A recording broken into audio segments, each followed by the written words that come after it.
Uniform મળ્યો છે. ત્યાં બતાય તો ખરી કેવો મળ્યો છે. સાંભળ્યું તમે? સંકેતને નિહાળેથી નવો યુનિફોર્મ મળ્યો છે. લાવ તો મમ્મી.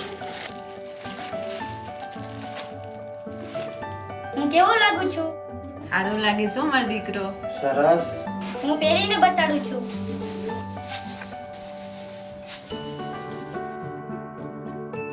જોયું ને તમે? નવો યુનિફોર્મ મળ્યો થી તમારો લાલો કેવો ઓળખાઈ ગયો કે નહીં બાકી? પેલી વાર મળ્યો ને સ્કૂલમાં જઈએ તો હરખ તો દેખાવાનો. આજ તો નિહાળવાળાએ બધાય છોકરાને ઘેર હરખ ફેલાઈ દીધો નહીં? મમ્મી પપ્પા અમને યુનિફોર્મ મોટો નથી લાગતો? પણ આ તો બહુ મોટો છે. આ ક્યાં તારા માપનો છે? આ તમને દીધાઈ પેલા તમારું કોઈ માપ નતું લીધું? ના પપ્પા, અમારા ધોરણે બધાને એક જ સરખો યુનિફોર્મ આપે છે. અરે પણ ધોરણ એક સરખું હોય તો કઈ યુનિફોર્મ એ બધીના થોડા એક સરખા હોય. કોઈનું માપ નાનું હોય, કોઈનું માપ મોટું હોય. આ સ્કૂલ વાળા બધાને આમ લોલમ લોલ જ આપી દે છે ગમે તે.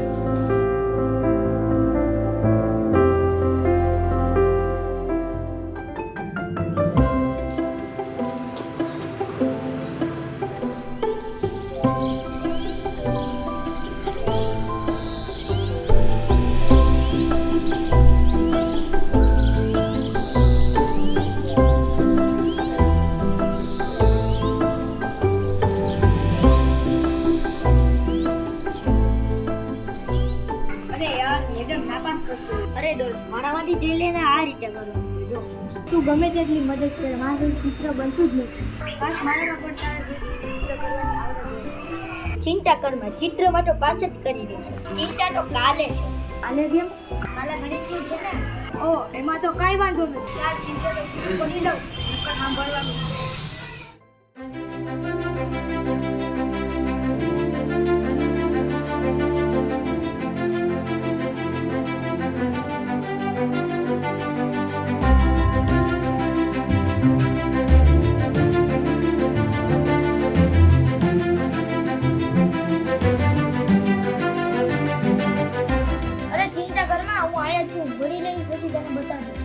એ વાત તો મને ખબર જ છે.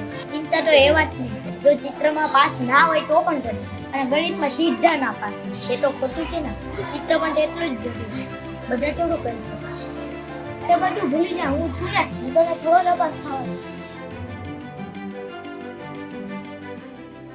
પપ્પા આજે મને ચોપડા આપ્યા છે ને યુનિફોર્મની જેમ જ થયું છે.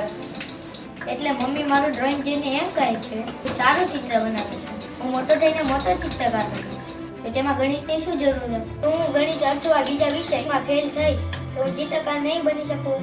તો શું હું એક જ માપના યુનિફોર્મની જેમ ચોપડા એક જ સરખા આપ્યા છે, એક જ માપના યુનિફોર્મ બધાને ના ફિટ થાય તેમ એક જ સરખા ચોપડા બધાને કઈ રીતે સમજાય?